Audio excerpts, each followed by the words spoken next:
Hi, everyone, and welcome to Media Capital podcast, where consumer investing meets media innovation. Today, we're thrilled to welcome Evan Shapiro, Emmy-winning producer, professor, media strategist, and founder of ESHAP.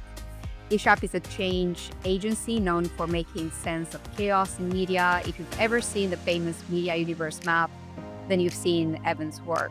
He's the self-proclaimed Media Cartographer, charting how platforms, creators, and culture collide.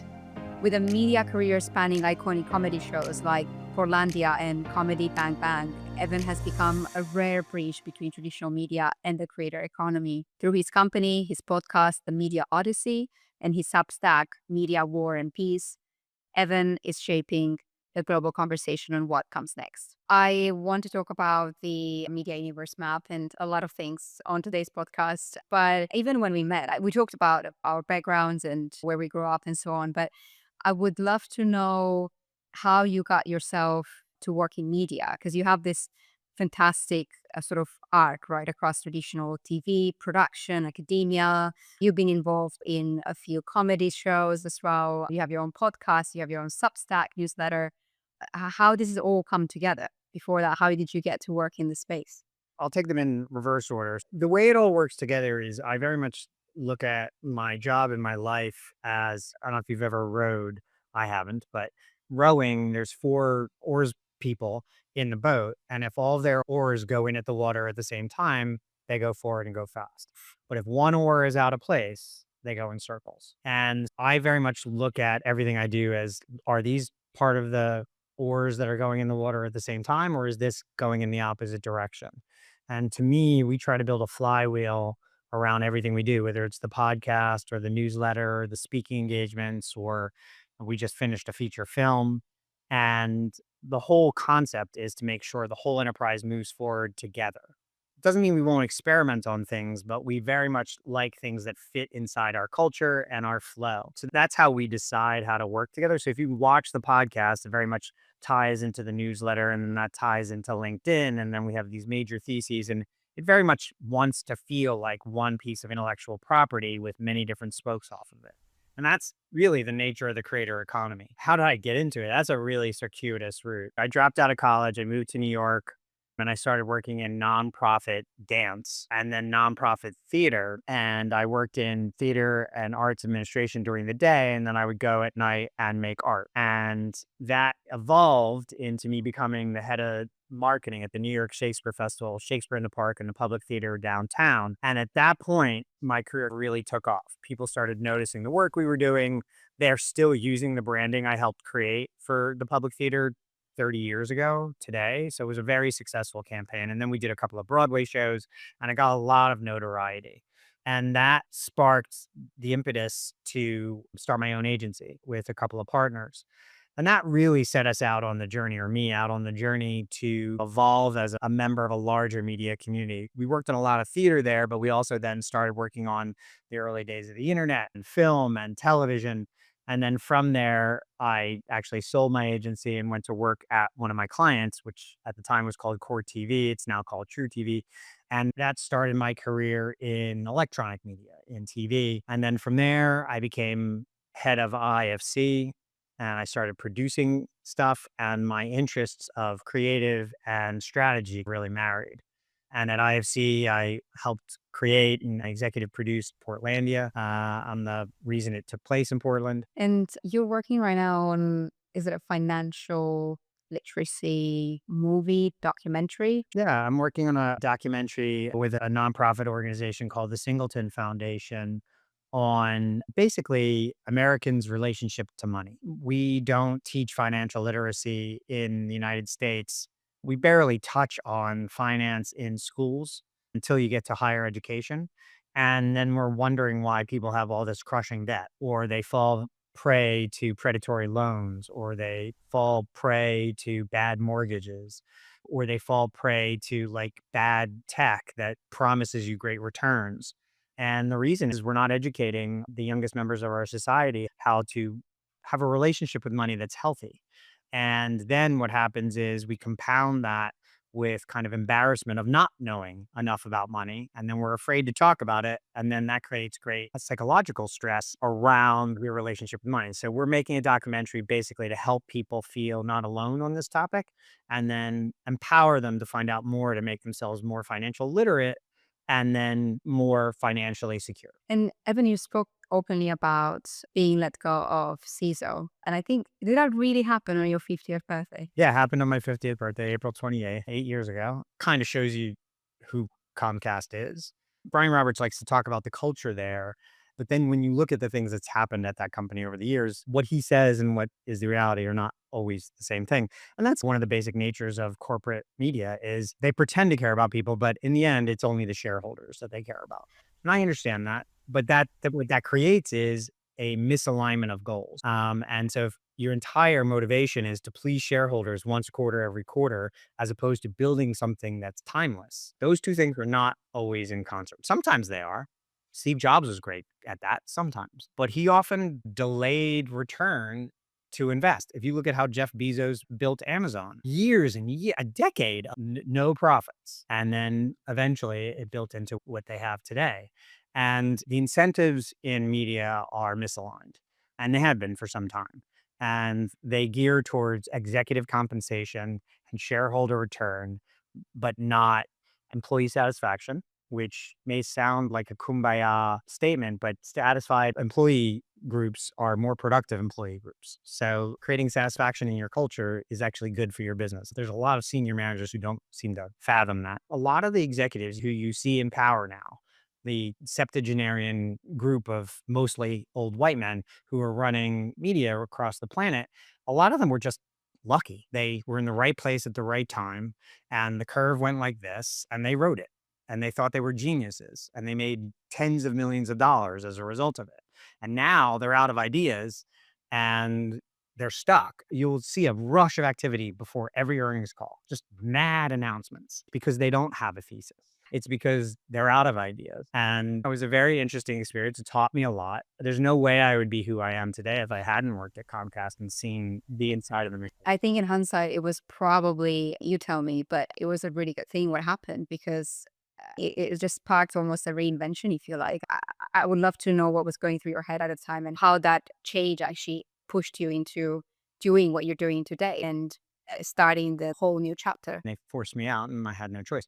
But the major part of it was I had spent a number of years prior to that, almost 20 years inside corporate media, watching the quarterly churn happen and going to employers and saying, this streaming thing is going to be massive. You need to get into it. Or at Comcast, where I said, take The Office off of Netflix and prevent them from crushing you. And this is all chronicled in a very long article in Vulture, but they agreed to do this. They agreed to take The Office off of Netflix's protestations. And then a week before it was supposed to happen or thereabouts, Netflix offered them $100 million more, not take it off. So $100 million on top of what they were already paying, which tells you how valuable the show was to them. They were already paying through the nose for it. And now they're going to add another $100 million on top of it. And Steve Burke, the CEO at the time of Comcast, came to me and said, it's a good idea, but we're going to take the money and sorry. And here's money. You can go do something else with it. And The Office would have launched CISO and it would have made it a permanent player. And Peacock would be in a different place today if that had happened in 2017. We all know that. And they didn't. And then 3 or 4 years later, they had to pay $500 million to get the show back from Netflix to put it on Peacock. I made them $100 million without doing anything. I would have saved them $400 million more. And we would be in a completely different hierarchy of streaming right now had they not taken the short-term gain instead of the long-term plan. And then when they let me go, I said, do you remember that $100 million I made you a couple of years ago for doing nothing? They're like, yeah, goodbye. And they paid me handsomely on the way out the door. And that gave me the runway to build my thing. But watching people basically shoot themselves in the foot to pick up a nickel today to avoid $1 billion tomorrow, it was the most educational thing that's ever happened to me. And it basically framed my thinking for this next job. You spoke openly about this and how traditional media has to wake up to this new normal, as you call it. Is there a player in the market where you think is doing a really good job at embracing this transformation? I know you spoke openly about the New York Times. Obviously, that's print, digital, and the numbers you've shown speak for themselves. But when we look at broadcast, is there such player that you think, yeah, they're actually doing a really good job? Look at the JV between the broadcasters in the UK called Freely, and that's a smart move. I look at the deal that France Television just made with Amazon. That's a really smart move. I look at the deal that TF1 just made with Netflix. That's a really smart move. We're beginning to see some real signs of life and some signs of strategy in a lot of these folks. If you look at Bedrock Streaming, which was born out of a major broadcaster, and now is this massive white label streaming platform. That's a good example. So there are good examples. BBC Studios, we did a really interesting interview with the Studios group, not the channel group, around their creator mindset. Their entire business model is now built around the creator mindset on our podcast. So there are signs of it.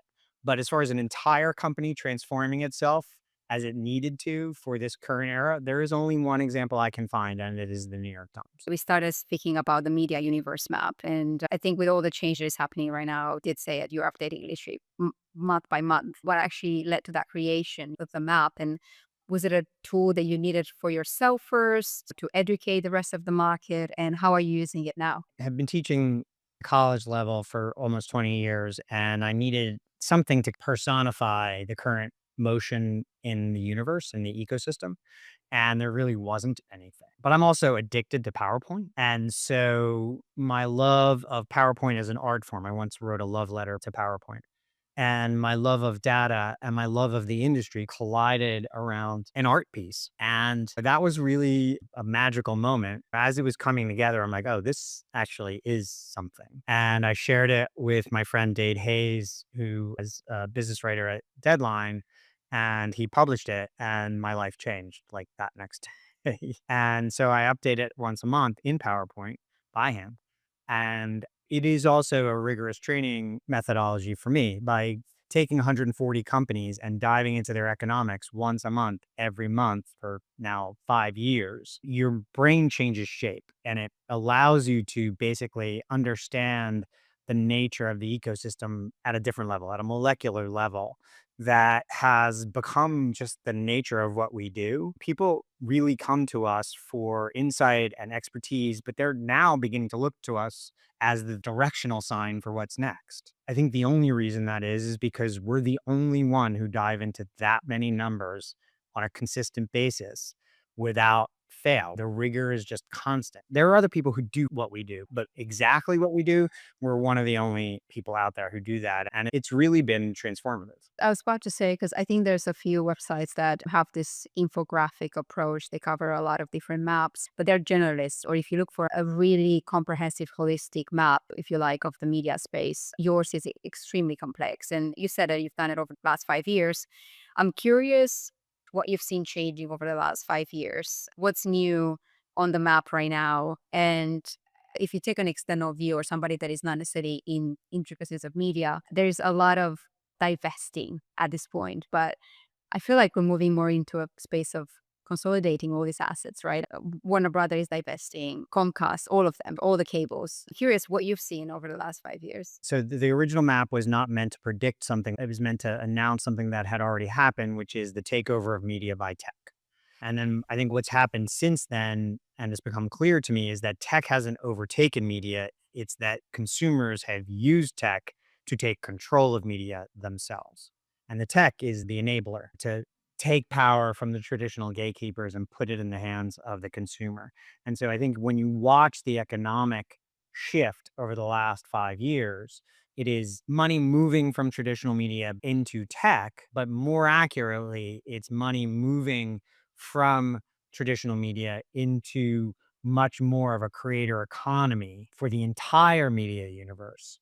So if you look at the companies that are the biggest now, they have creator economy baked into them. Microsoft has Minecraft and ChatGPT investment and a whole bunch of LinkedIn. Apple, it may not have social media itself, but it is the enabler of social media. Google, obviously, with YouTube, Meta, NVIDIA, which powers not just AI, but all gaming as well. And that's where the economics are shifting. They're leaving traditional media and going there. Even the money that's left traditional media and gone to Netflix is really a move from traditional media into tech. And so to me, the big momentum is we've shifted to where the consumer is now in control. And the reason for that is both generational. Millennials are now 45. The majority of the planet are now millennials and younger. 69% of the planet are millennials and younger. And so that is really one of the big shifts. And then the second is as those generations take control of media through tech, the money is moving out of traditional media and into creator economy rule sets, not necessarily all into the creator economy, but you look at what Netflix is doing. They're hiring all these creators. HBO just did a series with Jake Paul. I can go on, right? Mr. Beast did the most expensive game show ever for Amazon. But also, no piece of mainstream media is successful without a massive groundswell on social media first. Sinners, Barbie, Oppenheimer, Wicked, I can go down the long line. It all starts in the creator economy and then culminates on TV or in the movie theater or on stage. And that's to me the major shift over the last 5 years. I guess this is just an obvious question, but why don't we see more of the legacy players play in that arena? What do you think that most traditional media players are still underestimating about the creators' platforms? You can listen to Ted Sarandos, who is sounding more and more like old school media every day. When he says that YouTube is just for killing time, he clearly doesn't understand what YouTube is, or he's lying. And I think it's the latter, because if he thought that, why is he hiring all the creators off of YouTube? Ms. Rachel, Pop the Balloon, Sideman, Jake Paul, like they won't stop. So clearly, I think that's a red herring by Ted. But the rest of them are just too old. They're too old. They don't get it. They can't get their heads around it. They don't think Mr. Beast is a premium piece of IP, or Alex Cooper is a premium piece of IP, or Joe Rogan is a premium piece of IP, and they're wrong. If the consumer thinks it's premium, then it's premium. And so the recalibration of what premium high quality content means, younger people get it, millennials and younger get it, but the Gen X and boomers who are running these media companies just can't get it through their thick skulls. And part of that is they've been convinced that they're geniuses by the last era and they think they know everything. They do not. I guess there's also a point about traditional media and the enablement of consumer trust. And I think we've argued that trusted media environments, they still have cultural capital, right? In a way, that's what we do at Media for Growth. We are partnering publishers, broadcasters to support those brands. What's your take on how emerging companies, emerging brands should use or think about media like TV or streaming or even print, right? And not just to advertise, but to actually build credibility. Is that what you think really still inherent to traditional platforms as opposed to the new creator studios? Yeah, I think when I say media is being run by the rules of the creator economy, I don't mean that creator economy has taken over everything. It's just that the rules that apply to media have shifted towards those inside creator economy. And I was talking to the CEO of the PBS affiliate in St. Louis, Missouri yesterday, Amy Shaw, a brilliant, inspirational woman. And she says, we don't think of content as TV first or digital first. We think of it as content and community first. And they're very successful as a result of that. The rest of public media in the United States is disintegrating because it's under attack by the president. And they are hiring. And that's because they've built this undeniable, impenetrable bond with the community that they serve. And that is the main rule of media now. It's not reach, it's community. It's not audience, it's community. It's not ratings, it's love. And if you can focus on your community, no matter how big they are, and then figuring out the mutual economics between you and your community based on the love that they have for you and your intellectual property, that's how it works. The New York Times did this beautifully. What do our most valuable consumers love? They love the news, they love food, they love sports, and they love puzzles. They're now a huge gaming company with one of the best podcast platforms on the face of the earth focused on news. And they have a food section that they can subscribe to by itself. And they bought The Athletic and have transformed that into an internal engine for growth for them. They're not focused on 100 million subscribers. They're focused on 15 million, hugely valuable. And crucially, one of the things that they do that very few other public companies do is they list the average revenue per user in their earnings. That is the measurement of engagement. If you want a business metric, if you want a business KPI for the creator economy, ARPU is it. It expresses the love a consumer has for the brands that they're associated with. And they've been just very successful at growing the subscription revenues as well. It's their entire business now. It's not their entire business, but they went from an advertising business printed on paper, delivered by diesel trucks, to being the best digital lifestyle subscription product probably in the world in less than a decade, by the way. And again, not 300 million subscribers. That's not the goal. The goal is 10 to 15 million awesome subscribers, people who love us and won't break up with us. You touched on sports. Just curious because it's very timely. What's your take on the NFL ESPN partnership? I think it's genius. I think both sides come out ahead on that. I thought that was really smart. And to make your biggest vendor part owner of your most expensive franchise, ESPN, I think it's classic Iger. I thought it was a really smart move. I think it's smart for the NFL, who I'm not always a big fan of. This was a tremendously smart move for both. But part of the reason why it's so smart is because I think we've reached peak sports. We've hit the highest point of sports rights value. And I think it's only going to start declining, with exceptions for things like FIFA and the NFL. I think NBA got paid way too much for what they're worth. And I mean that not because I don't love basketball. I love basketball, but they just don't have that large an audience. It's not an NFL size audience. It's not anywhere close to an NFL size audience. It's nowhere near a FIFA size audience. It's nowhere near an Olympic size audience. So there are going to be unicorns who are going to get those prices. But I think you're going to see a lot of other sports begin to understand. And you can look at what happened in France with their now Champions League champion. They can't get a TV deal because they over asked for price. So I think you're going to start to see some blowback on sports rights, which means that the sports are going to have to figure out something other than licensing deals to make up the difference. Advertising, merch sales, direct to consumer. So I think we're going to start to see a very interesting period over the next 5 years, because these rights packages have to wind down in order for us to actually see the ramifications of it. So a lot of these deals are very long. We'll see, but I think by this time, by 2035, we're going to be having a very different conversation around sports than we're having today. There's still a lot of opportunity in women's sports, which is growing massively right now. That's true, but that's only because they're still undervalued. Exactly. They're a Yeah. bargain. So yes, women's sports has some catching up to do.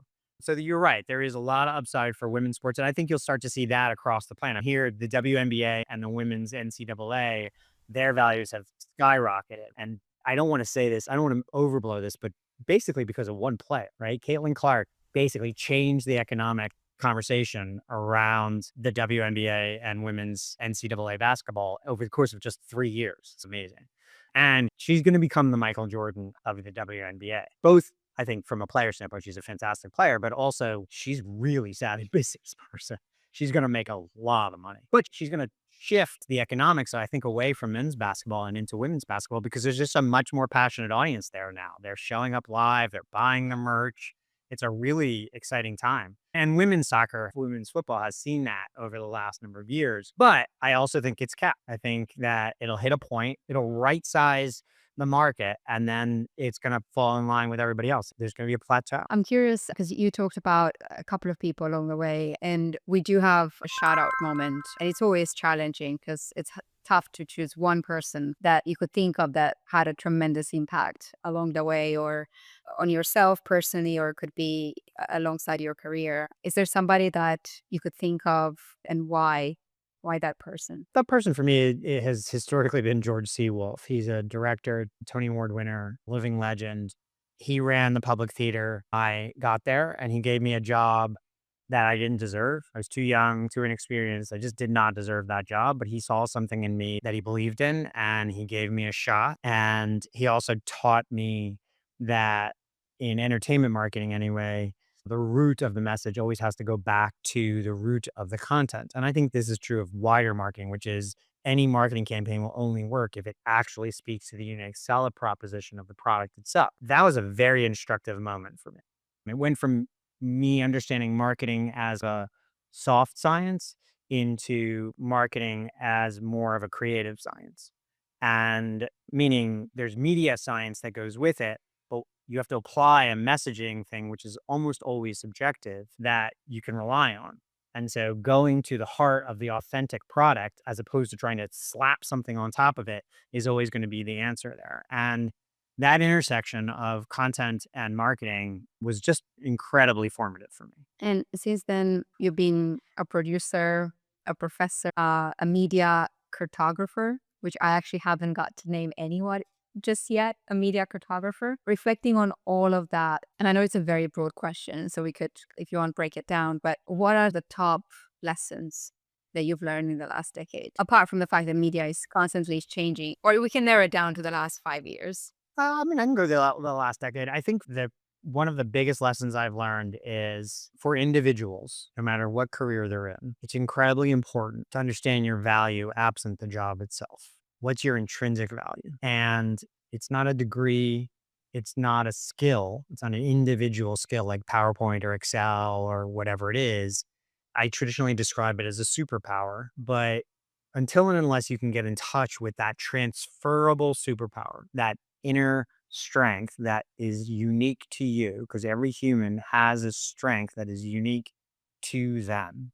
No two humans are exactly the same. Until and unless you can figure out what that is and how to describe it to other people, you're going to be trapped by the title. You're going to be trapped by the job. You're going to be trapped by the paycheck. But the day you understand what's inside the shape of your body that you take with you wherever you go, that is intrinsically you and specially you and powerfully you, then you can go wherever you want. But very few people go through that process. And it is much more practical than it sounds. It is a measuring of the things that I've done well, that I've enjoyed, and that I can repeat. And what you'll find there is a pattern that has nothing to do with a computer program or a specific title or a business card or the office that you work in or the company name above the door when you walk in. It's more intrinsic to how you were raised and how you were trained and who you are and your worldview and all of those things. Media cartographer is this weird title someone else gave me that I decided to adopt I like because it. I do too, because it describes what I do. I take the data about the media and I chart where it's going, and it's very descriptive. But it also broadens out. It means pathfinding. It means leading. And those are the things that I've tried to do my entire career. It was in one phrase, someone else saw what I was doing and described it back to me that was more accurate than what I did to describe myself. I was calling it an infographic, and infographer, I don't even know how to say it. That's not a phrase anybody's going to remember, but cartographer, people know that. And so in that is a lesson that I try to teach other people. There's an element of paving or putting together some kind of uncharted space. And the way you've done it to that level of detail, I have this sort of quick fire round of questions that I prepared for you. And one of the questions was actually, what kind of reactions have you received on the map when you first published it? What's your favorite, I would say, reaction or more surprising one that you received? How dare you? How dare you? How dare you put Apple and Microsoft and Google on the same chart beside Disney and Warner Brothers and Fox and Paramount? They do different businesses. And these companies just dabble in media using profits from other products to come in and steal share from us. It's not fair. That's what was said to me. And I'm like, oh my goodness, who told you life was fair? And by the way, yes, that's exactly their strategy. They're going to take profits from the iPhone and shopping and Word, and they're going to steal your business from you using those resources. That's exactly the plan. But they're also some of the heaviest spenders on those traditional Right. channels. Right. Your biggest advertisers. That's exactly right. I find it always fascinating. We work with brands that when they come to us, they spend 30-40% of the revenue on advertising, and 60% of that, if not more, goes into programmatic. And everybody is upset. I think irrespective of the sector these days, they do see an increase in cost per acquisition and their conversions are down, and it's tough. Because programmatic is not a strategy. It's a tactic. as part of a strategy. Yeah. It should be part of your mix. Don't eliminate it, but it is not in and of itself a strategy. And yet everybody in marketing seems to think it is. And that's why the returns on investments are going down and down and down. You can't build a brand or meta, but it's funny because then speaking about brand, investing in brand, it takes a lot of education. I think if you're not serious about brand building for a founder, and then when you see some of the largest programmatic platforms out there being the heaviest spenders to build their brand, even if they have an established brand, I think that's when it's a wake up moment. Media trends. I'm curious, what do you think is a media trend that is widely overhyped right now? I think AI as an answer to everything, which it seems like when someone doesn't know how to answer, they just say AI. And it's just not, that's not, I wrote a couple of pieces in the last week about my arguments with AI and the fact that ChatGPT admitted to lying to me in order to protect itself. And ChatGPT 5 came out and I showed the transcript with ChatGPT 4 to 5 and asked it to give it a psychological diagnosis. And what's fascinating is it said overconfident, insecure performer. And then it called it highly verbal executive dysfunction with self protective impression management. And to me, the over reliance on AI is the solution for everything. It's adorable. The internet is not coming to save you. On the other hand, we're all going to lose our jobs to AI. That's just not true. Certain people will. Certain people absolutely will. You know what? Who doesn't have a job anymore? The guys who used to ride for the Pony Express don't have a job anymore. And that happens. We move on and we adapt. The fact that it's coming to steal all our jobs and is also not really great. Yeah, those two things can't be true at the same time. All our jobs are not going away. Certain jobs are going away. And those are the jobs that are basically doing menial labor today, which they probably shouldn't be doing. On the other hand, this belief that it's going to come and be the solution to every business. I think the earnings calls of the last couple of weeks have been very instructive, which is neither Meta nor Google nor Microsoft is making money off of their AI products right now. There's no revenue line that says we're selling these AI products and it's bringing in this amount of revenue. They're not open AI. What they are showing is that people are staying longer on our platforms. We're serving more ad impressions. Those ad impressions are more effective. They're more contextual. The experience is better. And we are providing a better interface because we're using AI at scale. It's a plumbing tool. It is not the answer to everything. It is a paintbrush. It is not the canvas. The Economist has a very interesting piece on this, and they have some really interesting short videos as well. There's a lot of research done, not by The Economist, but they cover it about writing an academic paper. And in situations like that's where you see the shortcomings of a tool like ChatGPT. And they've done it all the way they stretch it to neuroscience and measure people, the way they think when they do a task like writing an academic paper as opposed to asking ChatGPT to do it. And you just provide prompts, right? It's just your brain doesn't think the way you should be thinking when approaching such tasks. And then the outcome was just so poorly, especially for something that was so specific. If you can get an outcome, very often You don't. Yeah. Anyway, they took that all the way to measuring, because a lot of people, I think, go to ChatGPT to this idea to save time.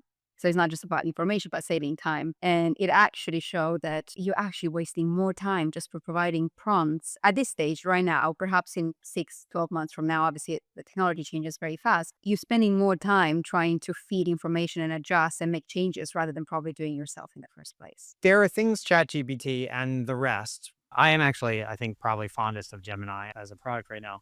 They're very good at certain things. They're very good at simple, clear endpoint tasks. Very good at, and it's a good time saver as a result of that. The greatest search engine on the face of the earth, but it's not a good employee. It's a very bad employee. Yeah.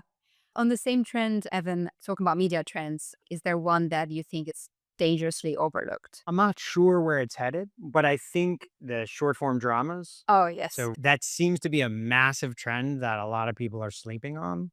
I don't know if it's going to go anywhere. I don't know that it's going to become the predominant use case, but I do think there's something in there that is not what Quibi did, if you remember Quibi, but is much more akin to TikTok for content producers at scale. Like the movies are not good that Real Short are playing, but it is a scripted program and it is at scale and people are paying decent money for it, right? Yes. And it's because it's gamified. It's not a subscription. It's pay as you go. And it's really well crafted. Cliffhangers, right? The gamification of long form content, perhaps the fact that I've been obsessed with people trying to use TikTok to like test and learn about large scripted pieces. So test a character out on TikTok, and if it takes off, then blow it out to a feature film. There's something through that portal that on the other side is going to be something really big.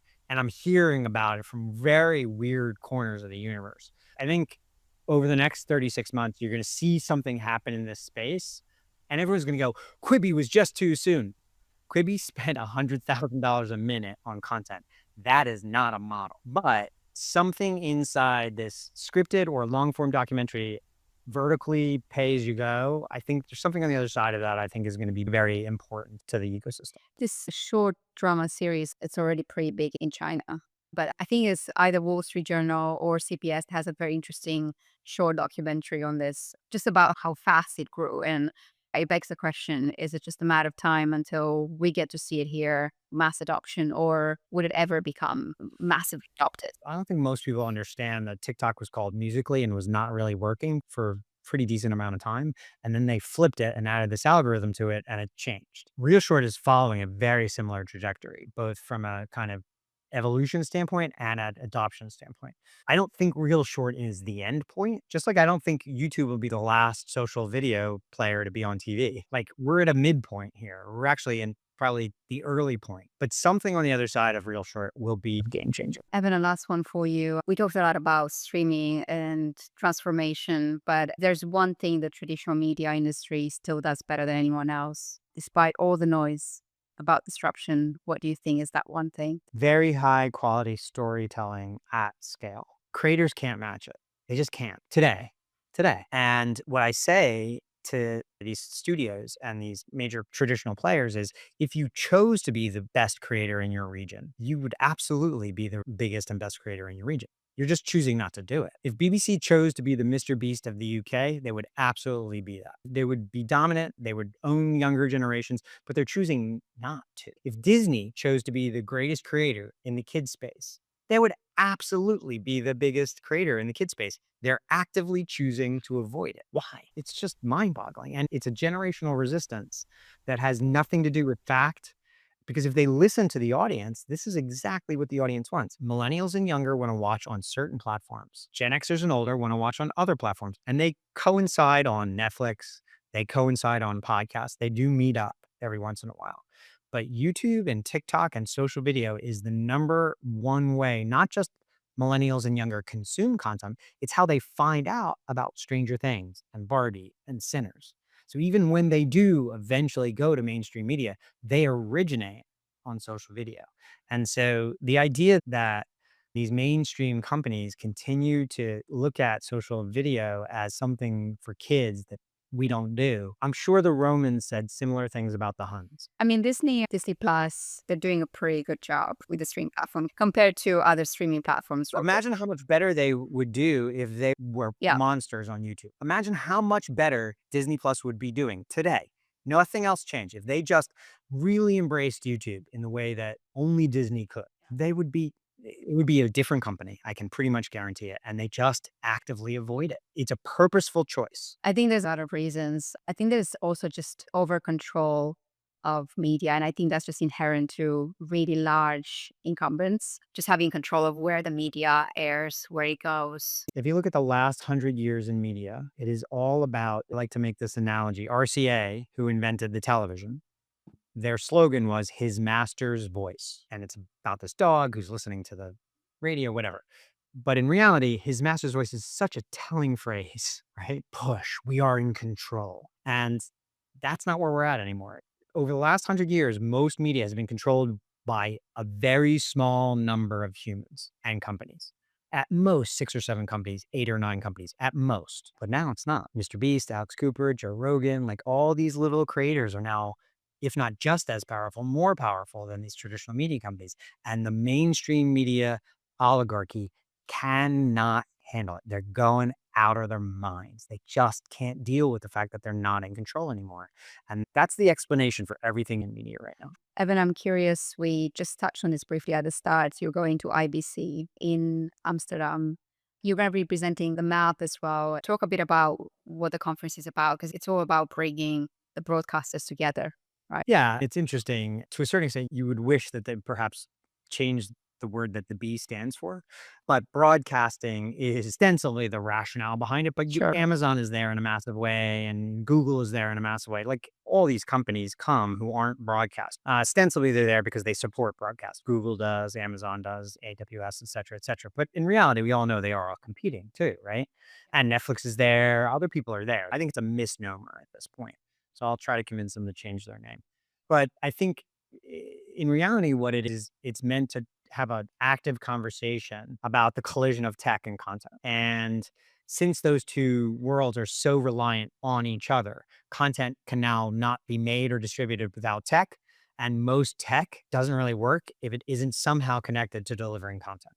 If the Android phone or the iPhone couldn't play video, you wouldn't buy it, period. End of sentence. Doesn't matter how good a phone it is, you would not buy it. So they're intrinsically wound together forever from this point forward. And so that's what the conversation there is about. The question is, how do they coexist peacefully? And I believe we're approaching that point where the two sides will learn how to coexist peacefully. That TF1 deal with Netflix, that French television deal with Amazon, you're going to see more and more. That is the new normal. And so my speech there is really meant to basically hurry everyone the fuck up to get to the new normal. We know where it is. We can see it over there. We understand the rules. Let's go. Let's go. Let's go. Or get off the fucking bus. It's time. We are at that point. And I believe, honestly, Bob Iger recently demonstrated he understands what the assignment is. David Zaslav, Brian Roberts do not. Andrew Jassy does not. And it's going to be interesting to see who emerges. I don't think Tim Cook understands the threat anymore. I really, really don't. Talk about not reading the room. What was the last great innovation that Apple made? The Apple Watch? There hasn't been a true innovation since. That's a company in real trouble. So it isn't just about traditional media facing their own demise at this point. The big players in tech, they're all facing their own existential crisis. Apple in particular is facing a major existential crisis right now. Google, what happens if they're forced to break up? These are big questions. And so to me, I'm there to say, y'all got to work together. You have no choice. Figure it out. It's going to be different for everybody, but figure it out and move on because the consumers are going to leave you behind if you don't. Yeah, I think broadcasters are waking up to that. When we started Media for Growth also in the UK, it was actually tough to bring the broadcasters together to co-invest in a company, thinking that you're competing with one another. But what you're really competing against, it's all the major digital platforms that are essentially eating up your market share. I've never attended the conference. We'll keep an eye out on the recording. And I hope you share your thoughts on that as well. Yeah, I'll be writing something the week before. I'll drop that the week before. Awesome. Evan, it was a pleasure to have you. Thanks. Nice to see you. Thank you for joining us on the Media for Growth podcast. If you enjoyed the episode, leave a review, follow the pod, and subscribe at mediaforgrowth.com.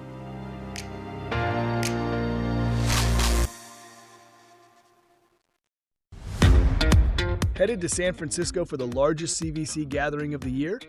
Don't miss our private event on September 9th, where media, sports, and venture come together. We'll explore the future of media for equity alongside major media houses and top consumer funds like Riddell Sports, Aramco Ventures, Silicon Valley Bank, S4 Ventures, and more. To top it off, guests will have a chance to win custom LA golf gear in an exclusive raffle. Search for MFG on lu.ma to request your invite.